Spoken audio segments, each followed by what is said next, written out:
Hello students, welcome to channel सब कुछ no. आज आप लोग पढ़ेंगे क्लास 8 मैथ का चैप्टर 18 में एक्सरसाइज 18 का बी।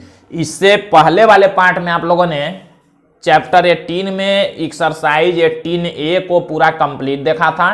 तो आज आप लोग 18B के लिए कुछ इंट्रोडक्शन देखेंगे और फिर एक्सरसाइज के क्वेश्चंस को देखेंगे। अगर आप लोग चैनल पर नए हैं, चैनल को सब्सक्राइब करिए, वीडियो को लाइक करिए और ज़्यादा से ज़्यादा शेयर करिए ताकि सभी लोग घर बैठे आसानी से ऑनलाइन पढ़ाई कर सकें। तो हम लोग देखते हैं इसमें 18B को सॉल्व करने से पहले हम लोग वृत्त के बारे में कुछ जानेंगे। काफ़ी इंपॉर्टेंट चीज़ें हमने पहले आप लोगों को बताया भी है, लेकिन फिर से एक बार देखते हैं। मान लीजिए ये कोई वृत्त है जिसका केंद्र O है। एक वृत्त है जिसका केंद्र O है। जैसे आप लोग किसी रेखा की लंबाई ज्ञात करते हैं, अगर मान लीजिए ये कोई रेखा ऐसे सीधा हो तो इसकी लंबाई आप लोग आसानी से नाप सकते हैं। ये रेखा मान लीजिए AB है, इसकी लंबाई आप लोग नाप सकते हैं। लेकिन अगर कहा जाए कि इस वृत्त की लंबाई मापिए आप लोग, तो कैसे क्या करेंगे? वृत्त का लंबाई क्या होता है ये आप लोगों को जानना है। जैसे मान लीजिए ये हमने कोई एक वृत्त बनाया एक धागे से। मान लीजिए ये हमने एक धागे को लिया और उसी से ये हमने एक वृत्त बना दिया। तो हम क्या करेंगे, अगर एक इस धागे को बीच से काट दें और इस वृत्त को हम लोग ऐसे सीधा करें तो एक लंबा सा धागा बनेगा, एक लंबाई होगा इसका। तो जो वृत्त का लंबाई होता है, ध्यान दीजिए, जो वृत्त की लंबाई जो होती है उसे हम लोग कहते हैं, इसी को हम लोग कहते हैं परिधि। वृत्त की जो लंबाई होती है उसका नाम क्या होता है? परिधि होता है। इसी लंबाई को, ये पूरा जो गोल वाला लंबाई है, ये पूरा यहां से यहां तक का जो लंबाई होगा, इसी को क्या कहते हैं? परिधि इसका नाम है। इसको आप लोग याद रखेंगे, इसका नाम है परिधि। जैसे कोई रेखाखंड है तो उसमें सीधा लंबाई होता है तो इसको हम लोग लंबाई नाम देते हैं। वृत्त गोल में होता है तो इसके लंबाई को हम लोग परिधि नाम देते हैं। परिधि को हम लोग दिखाएंगे किस अक्षर से? C से। C मतलब होता है सरकमफ्रेंस। इंग्लिश में परिधि को कहते हैं हम लोग सरकमफ्रेंस। उसी का पहला अक्षर C लिया गया है परिधि के लिए। तो देखिए, बहुत इंपॉर्टेंट चीज है, इसको आप लोगों को याद रखना है। आप लोग व्यास जानते हैं, व्यास किसको कहते हैं? अगर वृत्त पर हम लोग कोई दो बिंदु लेते हैं, ध्यान दीजिएगा, अगर हम लोग वृत्त पर कोई दो बिंदु लेते हैं, मान लीजिए A और B हमने ले लिया, ध्यान दीजिएगा, न तो वृत्त के अंदर न तो वृत्त के बाहर, वृत्त पर। अगर वृत्त पर हम लोग दो बिंदु लेते हैं और उन दोनों को मिलाते हैं, अगर वो मिलाने वाली रेखा केंद्र से होकर जाती है, केंद्र भी उसी में आ जाए, तो इसी रेखाखंड को हम लोग क्या कहेंगे? इसी को हम लोग कहते हैं व्यास। ये हमने आप लोगों को बताया था। तो ये जो व्यास होगा, एक वृत्त में अनंत व्यास हो सकते हैं। हम लोग ऐसे जितना चाहेंगे ऐसे व्यास इसमें खींच सकते हैं। तो एक वृत्त में अनंत व्यास होते हैं। व्यास को किससे दिखाते हैं? देखिए यहां पर आप लोग याद रखेंगे, इसी का यूज होगा एक्सरसाइज में। व्यास को हम लोग स्मॉल d से दिखाएंगे। d का मतलब होता है डाईमीटर। इंग्लिश में व्यास को कहते हैं हम लोग डाईमीटर, उसका पहला अक्षर d लिया गया है। अब देखिए, व्यास के जो आधे को हम लोग कहते हैं त्रिज्या। व्यास के आधे को हम लोग क्या कहते हैं? त्रिज्या। त्रिज्या को इंग्लिश में कहा जाता है रेडियस और उसका पहला अक्षर R लिया जाता है रेडियस के लिए। तो इसको आप लोग याद रखेंगे। व्यास के आधा को क्या कहते हैं? त्रिज्या। तो ये आप लोग जानते हैं। देखिए यहां पर हम लोग यहां देखते हैं व्यास और त्रिज्या में क्या संबंध होगा। व्यास और त्रिज्या में ये संबंध होगा। देखिए जो व्यास होता है उसका त्रिज्या कितना है, 2 गुना। व्यास का त्रिज्या आधा होगा, मतलब व्यास कितना होगा उसका 2 गुना होगा। त्रिज्या का 2 गुना होगा ना व्यास, तो यही कहेंगे D=2R। ये एक फार्मूला बन जाता है। या इसी फार्मूले से अगर R निकालना हो तो R इक्वल हम लोग क्या लिखेंगे, D/2। मतलब 2 इधर गुणा में है, इधर करेंगे तो भाग में होगा, तो D/2। तो अगर व्यास निकालना हो, त्रिज्या दिया हो तो 2R कर देंगे। अगर त्रिज्या निकालना हो, व्यास दिया हो तो D/2 कर देंगे। इसको आप लोग याद रखेंगे। मतलब त्रिज्या क्या होता है, व्यास का आधा। व्यास क्या होता है, त्रिज्या का दूना। तो ये आप लोग याद रखेंगे। ये फार्मूला अगर यूज होगा तो इसका यूज किया जाएगा। फिर देखिए 2 फार्मूला ये ऐसे हो गया। इसको आप लोग यहां से ऐसे ही याद रख सकते हैं कि त्रिज्या का दूना व्यास होगा या व्यास का आधा त्रिज्या होगा। फिर देखिए हम लोग जो परिधि है और जो व्यास है, इसके बारे में हम लोग कुछ जानकारी लेते हैं। यहां हम लोग देखते हैं जो परिधि होता है और जो व्यास होता है, ये किसी भी वृत्त के लिए, चाहे वृत्त छोटा हो या वृत्त बड़ा हो, या तो वृत्त छोटा हो या तो वृत्त बड़ा हो, सभी वृत्तों के लिए माना गया है क्या कि जो परिधि और जो व्यास होगा इसका जो अनुपात होगा वो समान होगा। किसी भी वृत्त के लिए क्या माना गया है, वृत्त चाहे छोटा हो चाहे बड़ा हो, कि कोई भी वृत्त होगा उसका अगर परिधि लेंगे और उसमें व्यास से भाग करेंगे तो जितने भी वृत्त आप लोग लेंगे छोटा बड़ा, सबका अनुपात जो होगा वो बराबर ही आएगा। तो ये कहा गया है। मतलब जो परिधि बटे व्यास, परिधि को हम लोग कहते हैं C और व्यास कहते हैं D को, तो C/D। इस C/D का मान क्या होता है, बराबर होता है, मतलब नियत होता है। इसको हम लोग ऐसे लिखते हैं,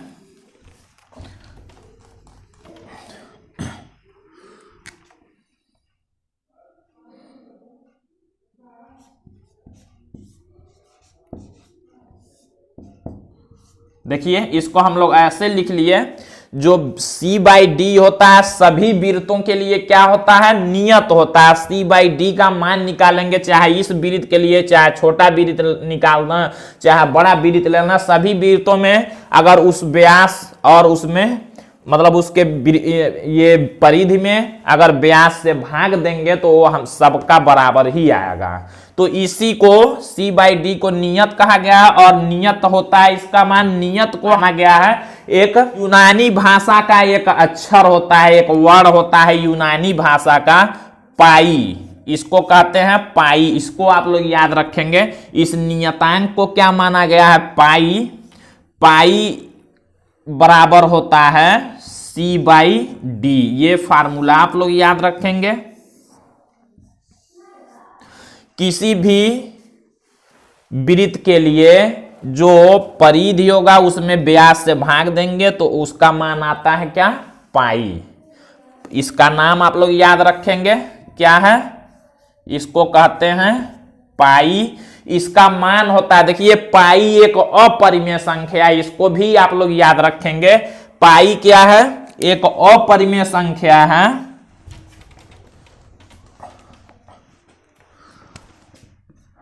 पाई अपरिमेय संख्या है, जबकि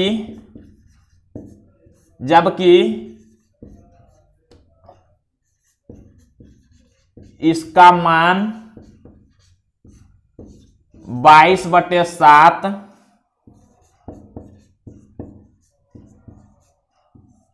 परिमेय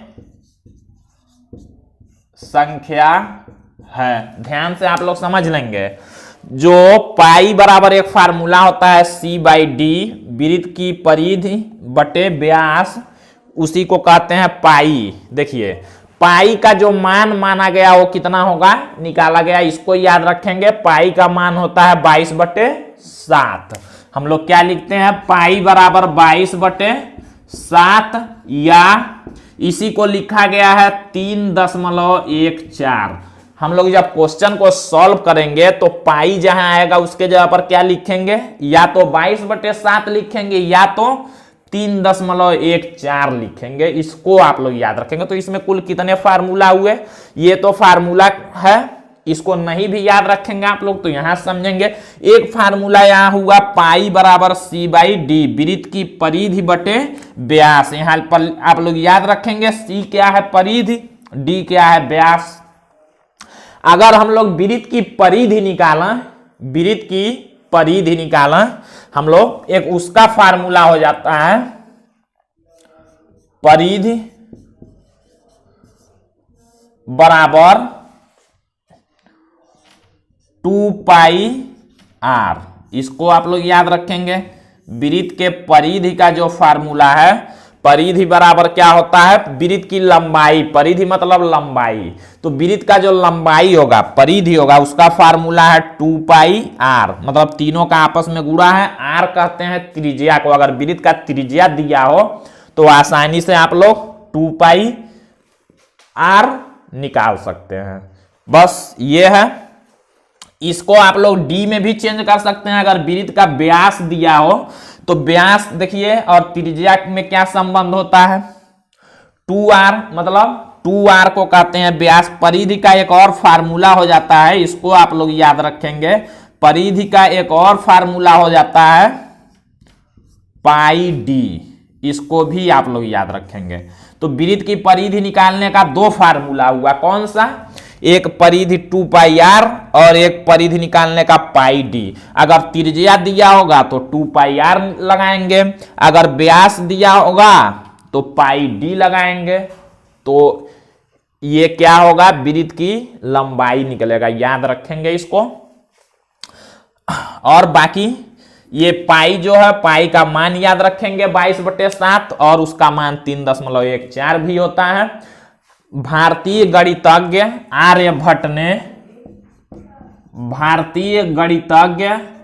आर्यभट्ट जिनका आप लोगों ने नाम सुना होगा, इन्होंने पाई का मान दशमलव के निकटतम 4 स्थानों तक ज्ञात किया था। शुद्ध रूप से इन्होंने मान निकाला था 3.1416। भारतीय गणितज्ञ आर्यभट्ट ने जो पाई का मान निकाला था, उन्होंने दशमलव के निकटतम 4 स्थान तक शुद्ध रूप से मान निकाला, जो मान है 3.1416। इसको आप लोग याद रखेंगे। और पाई का जो मान प्रयोग करेंगे 3.14 दो ही स्थान तक प्रयोग करेंगे, 22/7 भी प्रयोग करेंगे। परिधि आप लोग समझ गए हैं, लंबाई होता है, व्यास जानते हैं, त्रिज्या भी जान गए। फार्मूला ये याद रखना है, पाई बराबर C/D, परिधि 2πr या πd, जिसकी जरूरत होगी क्वेश्चन में उसका हम लोग यूज इसमें करेंगे। अब हम लोग एक्सरसाइज 18B का फर्स्ट क्वेश्चन देखेंगे। तो देखिए यहां पर फर्स्ट क्वेश्चन दिया है 18B का, लोहे के पतले तार से समान व्यास वाले 8 छल्ले बनाए जाते हैं। यदि एक छल्ले का व्यास 22.75 सेमी हो तो छल्लों को बनाने में कुल कितने मीटर तार लगेगा। ध्यान से क्वेश्चन को समझेंगे। कह रहा है कि लोहे के पतले तार से समान व्यास वाले 8 छल्ले बनाए जाते हैं। ये फिगर नहीं बनाना, आप लोग बस समझेंगे। छल्ले मतलब किसी गोल आकृति को छल्ला कहते हैं, या छल्ला मतलब अंगूठी समझेंगे आप लोग। तो कह रहा है कि लोहे के एक पतले तार से, कोई पतला तार है, ऐसे फिगर नहीं बनाना, केवल समझेंगे। कोई पतला तार है तो कह रहा है कि समान व्यास वाले, मतलब जो 8 छल्ले बनेंगे, ये एक नहीं 8 छल्ले बनेंगे, वो आठों के व्यास क्या होंगे, व्यास इसको कहते हैं, व्यास क्या होंगे, आठों के समान होंगे। व्यास समान होने का मतलब ये आठों छल्ले एक बराबर होंगे। कह रहा है कि एक पतले तार से 8 छल्ले बनाए जाते हैं जिनके व्यास समान है, मतलब 8 छल्ले समान होंगे। तो कह रहा है यदि एक छल्ले का व्यास 22.5, एक छल्ले का जो व्यास है वो 22 दशमलव कितना दिया है 75 सेमी में, एक छल्ले का व्यास 22.75 सेमी हो तो छल्लों को बनाने में कुल कितने मीटर तार लगेगा ये पूछा है। ये जो तार है इससे 8 छल्ले बनाए जाएं तो 8 छल्लों को बनाने में ये तार कितना लगेगा, उसी तार का लंबाई मीटर में बताना है। तो हम लोग क्या करेंगे, ध्यान से पहले क्वेश्चन समझेंगे। हमने आप लोगों को बताया वृत्त का परिधि किसको कहते हैं, परिधि का मतलब होता है ये लंबाई, वृत्त की लंबाई। वृत्त को अगर काट दें और इसको फैलाएं सीधा करें तो ये लंबाई होगा। तो यही क्या होता है, इसी को क्या कहते हैं, परिधि कहते हैं। ध्यान से क्वेश्चन को समझेंगे। तो एक वृत्त का अगर हम लोग परिधि निकालें तो मतलब एक वृत्त का लंबाई निकलेगा। ये जो तार है, तार से 8 छल्ले बनाए जाएंगे तो वही तार कितना लंबा तार चाहिए ये पूछा है। तो क्या करेंगे, अगर एक वृत्त को हम लोग निकालना बनाने में कितना तार लगा, कितना लंबा तार, सभी वृत्त बराबर हैं 8 हो, तो क्या करेंगे एक वृत्त का हम लोग लंबाई निकालना है, मतलब एक वृत्त बनाने में कितना तार लगा है तो 8 का निकाल लेंगे, 8 का उसी में हम लोग गुणा कर देंगे। तो एक वृत्त का जो लंबाई निकालना है, मतलब कितना तार लगा है बनाने में, वो क्या होगा, परिधि होगा। तो जब एक वृत्त का हम लोग परिधि निकाल लेंगे, अगर एक वृत्त का परिधि निकालने के लिए देखिए 22.7 पर दिया, हमने फार्मूला बताया आप लोगों को परिधि का, 2 फार्मूला। परिधि बराबर हमने बताया एक 2πr और एक हमने बताया πd। अगर त्रिज्या दिया होगा तो ये फार्मूला, व्यास दिया तो ये फार्मूला, व्यास यहां देखिए दिया तो हम लोग आसानी से परिधि निकाल सकते हैं एक वृत्त का। तो वही हम लोग देखते हैं कैसे करना है। ये फिगर नहीं बनाना आप लोगों को, अब यहां पर देखिए पहले लिखेंगे, कैसे लिखेंगे, एक छल्ले का व्यास दिया है, देखिए लिखेंगे एक छल्ले का व्यास बराबर दे दिया है, देखिए 22.75 सेमी। व्यास कहते हैं हम लोग किसको, डी को, हमने बताया डी को व्यास कहते हैं। तो हम लोग यहां ऐसे लिख लेते हैं, एक छल्ले का व्यास डी कॉल, डी बराबर कितना दिया 22.75 सेमी। तो हम लोग एक छल्ले का क्या निकालते हैं, परिधि, वही लंबाई होगा। हम लोग लिखेंगे इसलिए एक छल्ले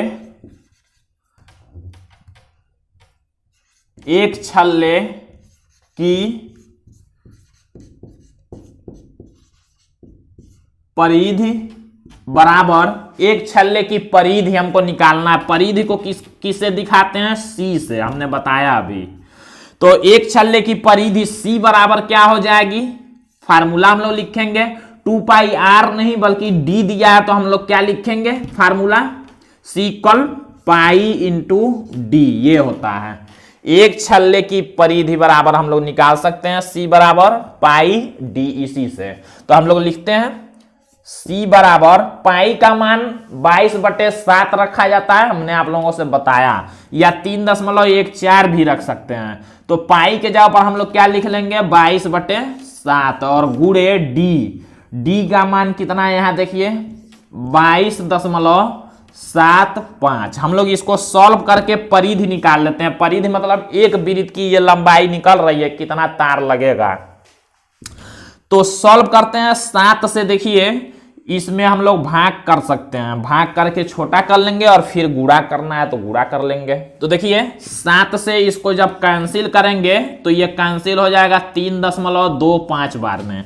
तो यहां आया 22 गुणे 3.25। अब हम लोग क्या करेंगे, जो सी है, जो परिधि है, ये दोनों गुणा में है तो हम लोग गुणा कर लेते हैं। का गुणा करते हैं तो 71.5, जीरो आता है, जीरो का मतलब कुछ नहीं, हटाएंगे उसको, तो ये हो गया सेमी।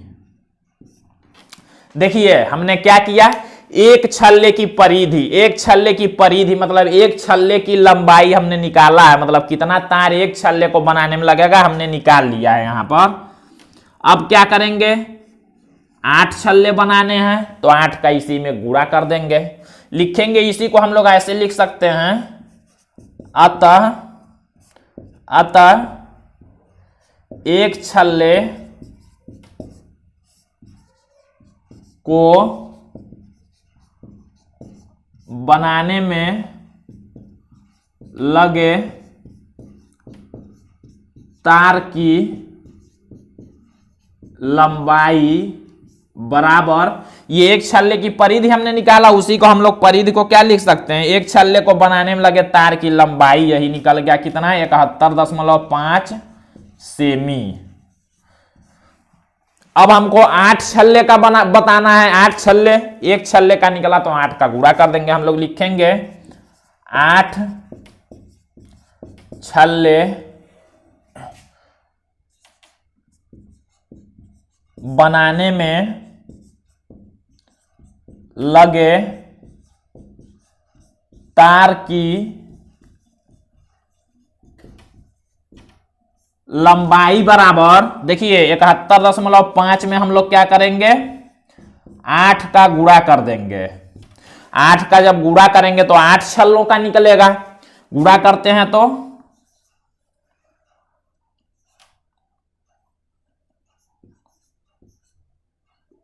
देखिए 572 आया, 572 सेमी।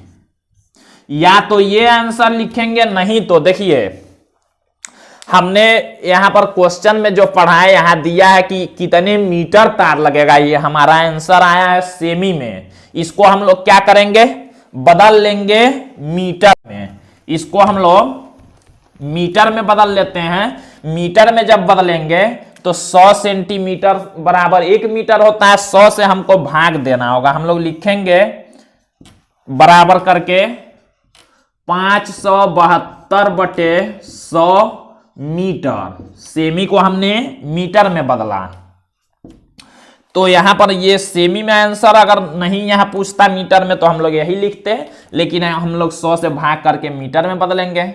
तो यहां पर जब हम लोग भाग करेंगे तो 5.72 मीटर ये आंसर होगा। दशमलव के बाद के संख्याओं को हमेशा एक एक करके पढ़ा जाता है, 72 नहीं पढ़ेंगे, 0.72 पढ़ेंगे, 5.72 मीटर ये हमारा आंसर हो जाएगा, मतलब इतना तार लगेगा 8 छल्लों को बनाने में। तो काफी इजी क्वेश्चन है, ध्यान से इसको बस समझेंगे आप लोग। तो आज के लिए बस इतना ही, बाकी बचे हुए क्वेश्चंस आप लोग अगले पार्ट में देखेंगे।